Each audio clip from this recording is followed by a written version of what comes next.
Quantos podem dizer glória a Deus? Muito bom, muito bom. Abra sua Bíblia comigo no livro ou no Evangelho de Jesus Cristo segundo escreveu Marcos. Marcos capítulo 14. Marcos capítulo 14. Deus abençoe todos vocês que estão presentes.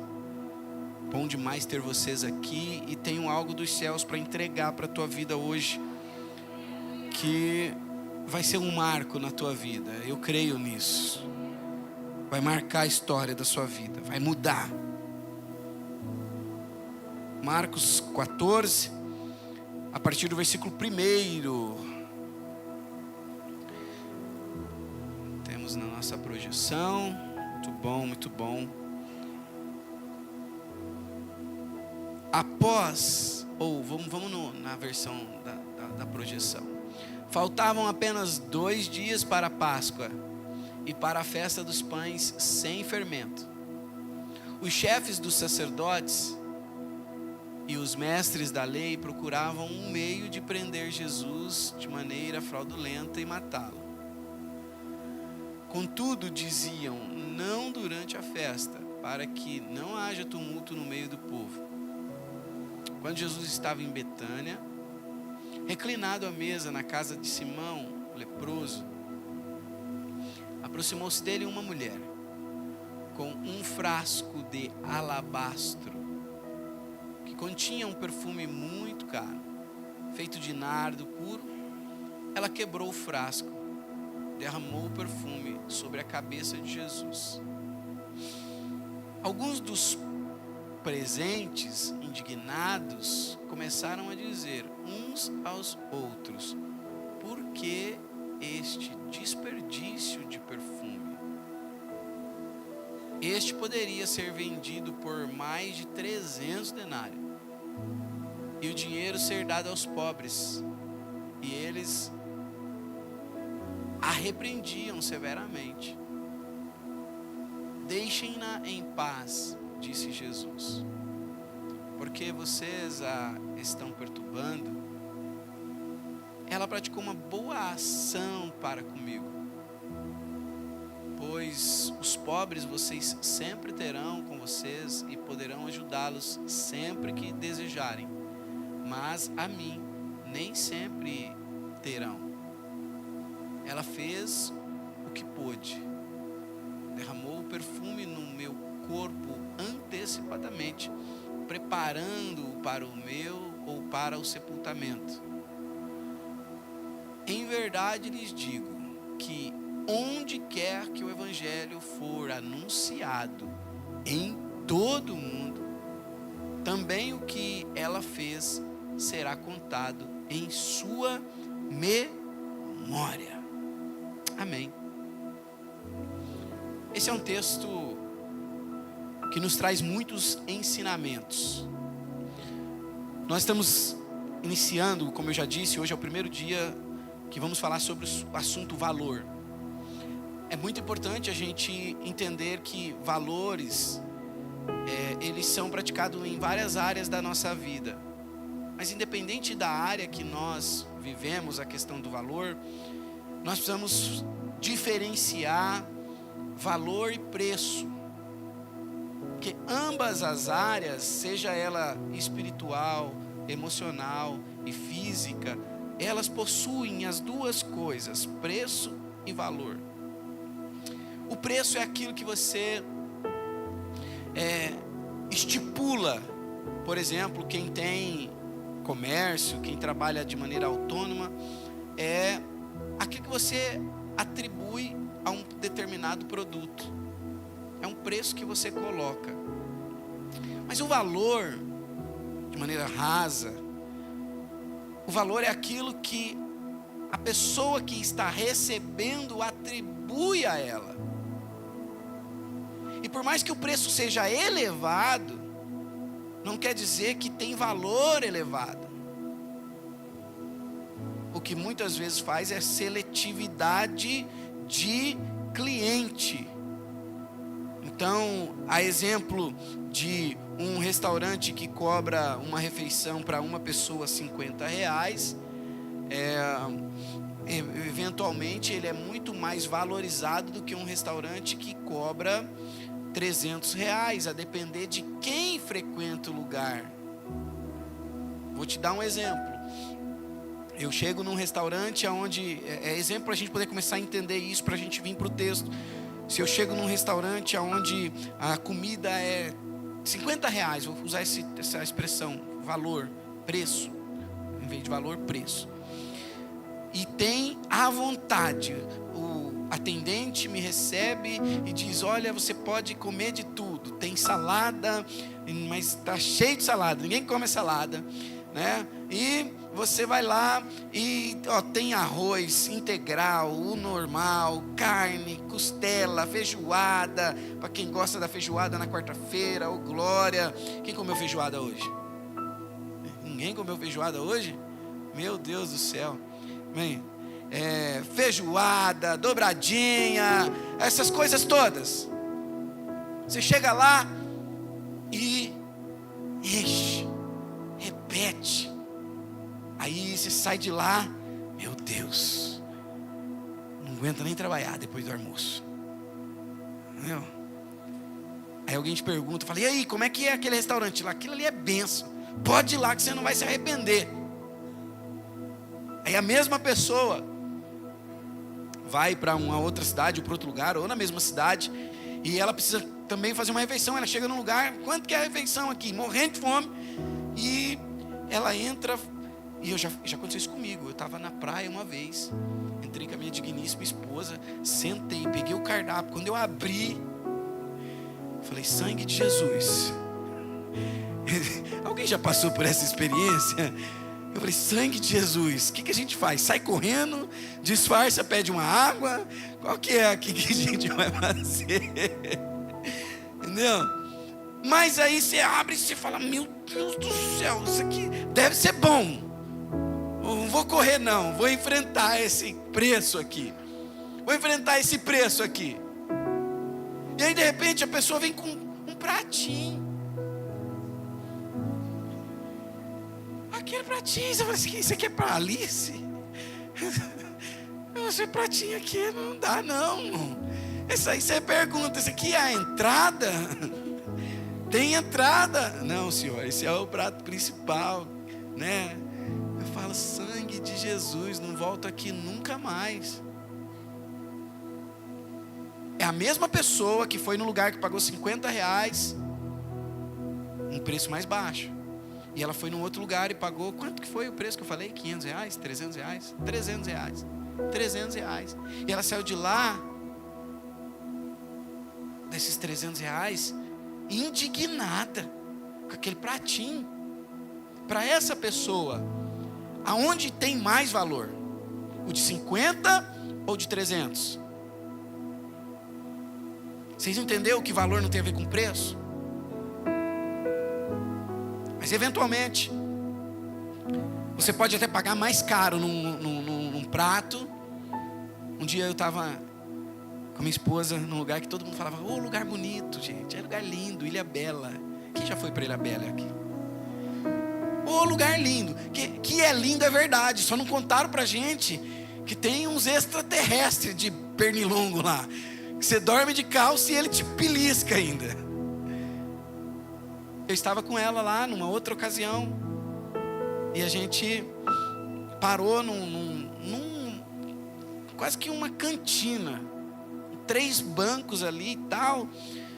E aí veio o chefe, gente, com um chapéu na cabeça, aquela coisa, parece coisa de filme. E ele veio: olha, eu sou o chefe fulano de tal. Eu não lembro o nome do chefe. E fez toda uma apresentação. E aí a gente já fica nessa: meu Deus, vou deixar os dois rim aqui. Aí ele falou: olha, tem o prato da casa hoje, tal. E o bendito do prato era esse, pequenininho. Mas foi uma refeição tão extraordinária que eu não sei quanto eu paguei hoje, eu não lembro. Mas não foi barato. Mas gerou um valor tão extraordinário que eu tenho isso na memória até hoje. Eu não lembro dos pastel que eu comi lá, eu não lembro dos lanches, não lembro, mas desse lugar eu lembro. Porque não tinha a ver com preço. Tinha a ver com o valor que aquele lugar gerou e gerou em nós, em mim e na minha esposa. Por que eu estou falando isso? Porque é importante saber distinguir valor e preço, e saber o valor que nós temos, e saber que o valor que nós temos não é nós que decidimos que a pessoa vai valorizar a gente o tanto que a gente gostaria que ela valorizasse. O que você pode colocar é preço, mas quem dá o valor é sempre quem está recebendo, é sempre o destinatário que valoriza ou não valoriza. Na prática, você entrega o melhor trabalho na empresa e você espera que o seu encarregado, gerente, supervisor ou CEO da empresa te valorize. A entrega é sua, o preço quem pagou lá foi você. Você espera que te valorize. Então o valor sempre é da parte do destinatário. A gente geralmente colocamos o preço. Então é importante, a respeito de valor, sabermos para quem nós entregamos, para quem ou com quem nós nos relacionamos, porque isso muda tudo. O cliente que paga os 50, que se satisfaz e que acha uma bênção e volta, e ele eventualmente não vai valorizar o lugar de 300. Tem um vídeo muito famoso na internet de um violinista chamado Joshua Bell. Um violinista que tinha, não sei se ainda tem, mas naquela época, em 2007, ele tinha um violino que custava 3 milhões e meio de dólares. 3 milhões e meio de dólares. Talvez muitos de nós vivemos 100 anos e nunca veremos essas cifras. 3 milhões e meio de dólares. Um ingresso para um evento, para um concerto da qual ele participa, dependendo do lugar e da proposta, chega a custar mais de R$1.000. Joshua pegou seu violino de 3 milhões e meio, foi para uma estação de metrô em Washington, e por aproximadamente 1 hora tocou uma sinfonia da mesma que ele toca nos concertos, com o mesmo violino de 3 milhões e meio de dólares. E ele ficou lá por quase 1 hora. E ele ganhou $32 de gorjeta. 7 pessoas pararam alguns minutos para ouvi-lo. Enquanto em semanas antes, ele estava em um teatro com um auditório lotado, cheio, com o mesmo violino, a mesma pessoa, o mesmo violino, a mesma canção, o mesmo repertório. E foi uma bilheteria de milhões. Em um ambiente, ele estava entregando o mesmo conteúdo para alguém que valorizava o que ele tinha.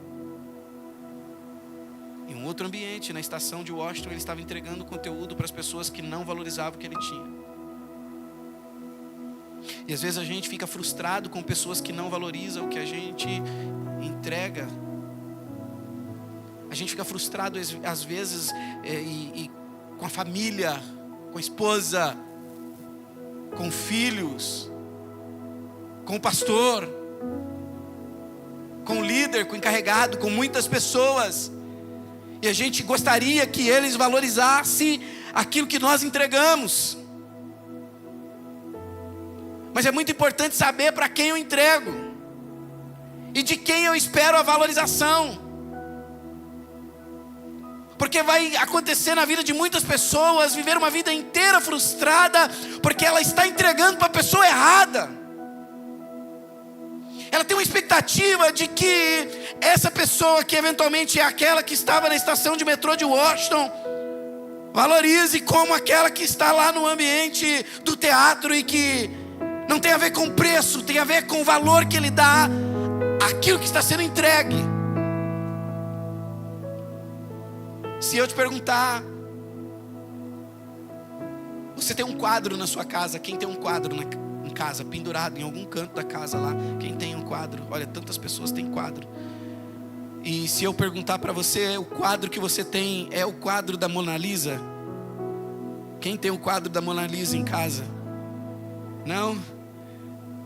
Nem aquele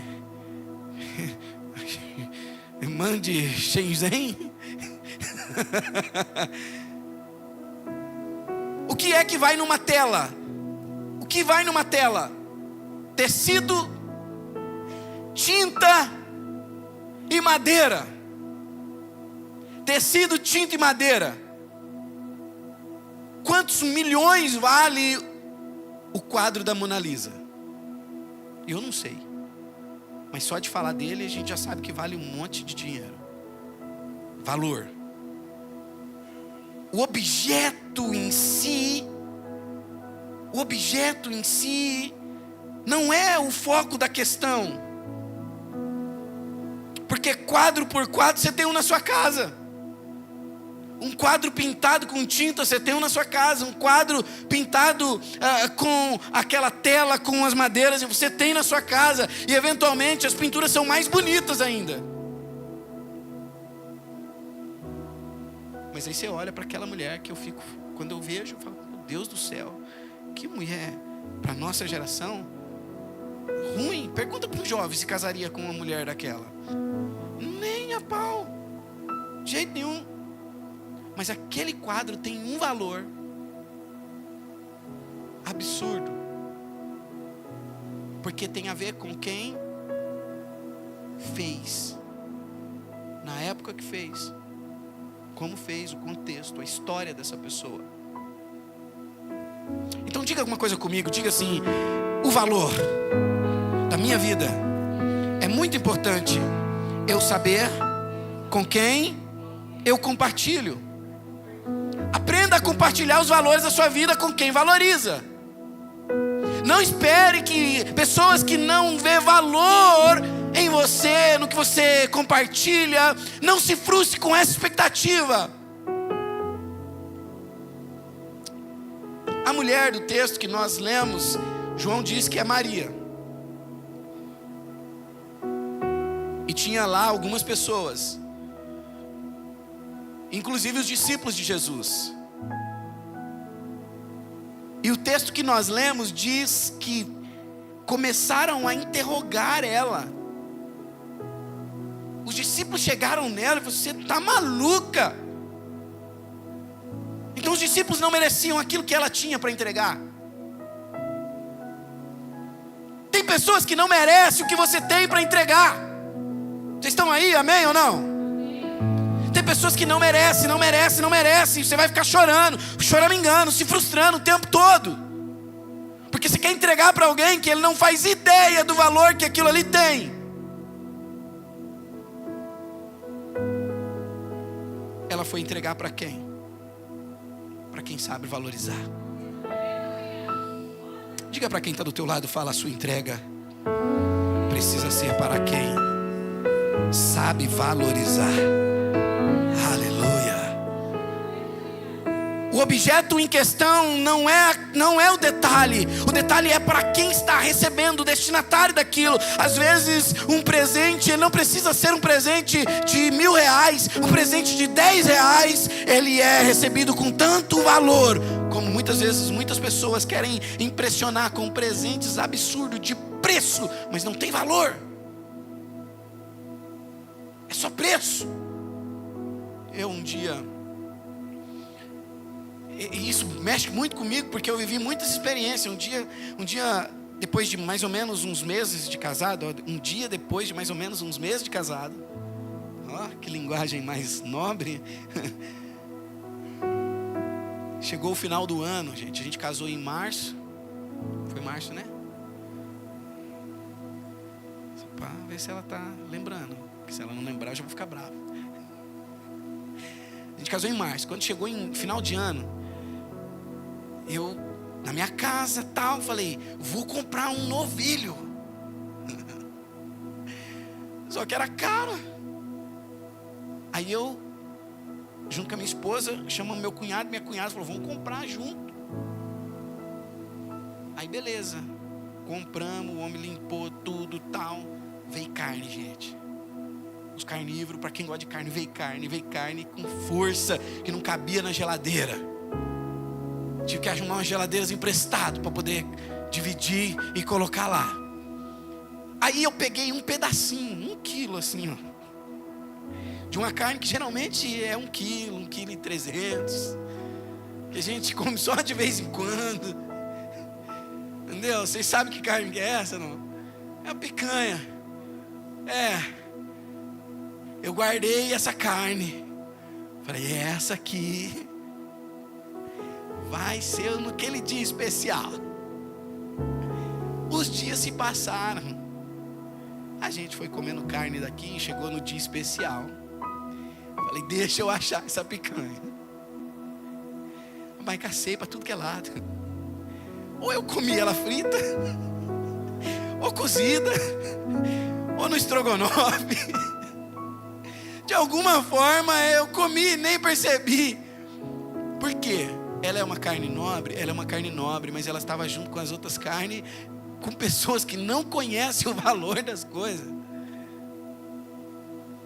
Vocês entendem o que eu estou dizendo para vocês?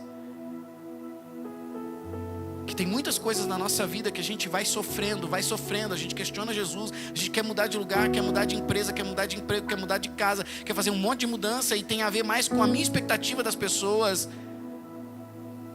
a respeito do valor que eu gostaria que elas dessem, mas elas não estão prontas para isso. Os discípulos não estavam prontos para isso. Eles andavam com Jesus, eles eram ensinados por Jesus. Mas quando ela pegou aquele vaso de alabastro com aquele nardo puro, e ela quebrou aquele nardo puro, os discípulos ficaram tudo doido. É muito preço. Como quem diz, para que isso? É exagero. E a expectativa da gente, muitas das vezes, eu me coloco na condição daquela mulher. Como nós fazemos, nós entregamos algo e gostaríamos de receber um feedback positivo de alguém, e o feedback seria algo que validasse a valorização, mas nem sempre o feedback é prova de valorização. Aprendam isso, é muito importante, esse segredo que eu estou ensinando para vocês. Diga comigo, o feedback, o comentário, fala, porque às vezes eu falo feedback, aí a pessoa fala, pastor, o que é feedback? Então vamos lá, o comentário positivo de alguém nem sempre é a validação da valorização. Porque existem pessoas que ela precisa de palavras de afirmação, que alguém esteja constantemente dizendo para ela algo positivo para ela poder se sentir bem. Isso é uma necessidade humana que muitas pessoas têm, e está tudo bem. Mas olha o texto, Jesus não disse nada para aquela mulher. Ela quebrou o vaso, ela jogou perfume caro de um ano de trabalho na cabeça de Jesus, fez toda uma cerimônia. Jesus não disse nada para ela. Mas como eu disse, o comentário, palavras de afirmação, não justifica ou não valida a valorização. E aonde eu vejo a valorização é quando as pessoas vão até ela e Jesus vai defender ela. Nem sempre a valorização que você espera, ela vem através da verbalização de palavras, mas ela pode vir através de atitudes no momento correto. O risco que nós corremos é por causa da nossa necessidade humana de reconhecimento para a satisfação do nosso ego, abrir mão de pessoas que realmente nos valorizam, mas não com palavras. Então eu preciso aprender a distinguir essas coisas, governar sobre essas coisas. Jesus apenas a defendeu, e isso foi o que mostrou o valor que Jesus atribuiu ao que ela fez. Jesus não falou: oh, minha filha, que coisa maravilhosa que você fez para ela. Jesus defendeu ela deles, dizendo: ela fez o melhor, ela fez a boa obra, ela fez algo antecipado e ela vai ficar eternizada. Ela acabou de criar um legado, porque quem entende o valor das coisas e entrega para as pessoas certas, ele não recebe uma recompensa momentânea, ela cria um legado para a eternidade. Porque preço você esquece, mas valor é um legado. Preço você esquece, valor nasce um legado. Então a primeira coisa que eu quero mostrar para vocês hoje é: importa para quem eu entrego. Pega essa. Importa para quem eu entrego. Diga comigo: importa para quem eu entrego. Segunda lição é: importa, diga comigo, importa como eu entrego. E esse como, ele pode ser a maneira e pode ser o ambiente que eu entrego. A lição que essa mulher nos dá no como é que ela vai fazer algo autêntico. O texto diz que ela entregou, ela fez algo com um nardo puro, autêntico, não era falso e nem parcial. E ela não fez apenas isso, não é apenas ser autêntico e imparcial. Ela fez algo sem volta. O que é sem volta, pastor? Ela pegou o vaso de alabastro, que ela poderia colocar uma gotinha e falar: vamos ver como é que ele vai reagir, vamos ver se Jesus vai gostar, vamos ver se ele vai me dar uma palavra ali para poder me animar, vai dar uma palavra ali de quem gostou, de quem está valorizando o momento. Não, ela não esperou nada disso. Ela quebrou o vaso, como quem diz: não tem como voltar atrás. Não tem como voltar atrás, não tem como se arrepender. É uma entrega plena tanto com o objeto como com a atitude. É uma entrega plena, é uma entrega de quem não está esperando uma satisfação pessoal. Então o como é isso, é entregar de maneira plena. E eu faço uma pergunta para a igreja de Cristo: como é que nós temos no nosso relacionamento com Ele, como é a nossa entrega para Ele? Como é a sua entrega para Ele aqui hoje? Como é a nossa entrega no dia a dia para o Senhor? Ela é parcial? Ela tem uma entrega numa mão dupla de expectativa: eu vou fazer, deixa eu ver se vai ter um retorno. Essa mulher nos dá uma grande lição. Como que ela faz isso? É uma entrega em um ambiente para a pessoa certa. O texto diz: 2 dias antes da Páscoa. E o que Jesus vai confirmar é o que? Ela está fazendo antecipadamente, ou seja, é um momento apropriado para isso. Eu estou saindo na frente, é apropriado este momento, esta hora, e a pessoa, o destinatário também é apropriado. A entrega deste perfume e deste vaso sendo quebrado, agora é o momento. Então o lugar certo, na hora certa e a maneira certa de fazer. Então o como é importante. Lembra da história do Joshua Bell que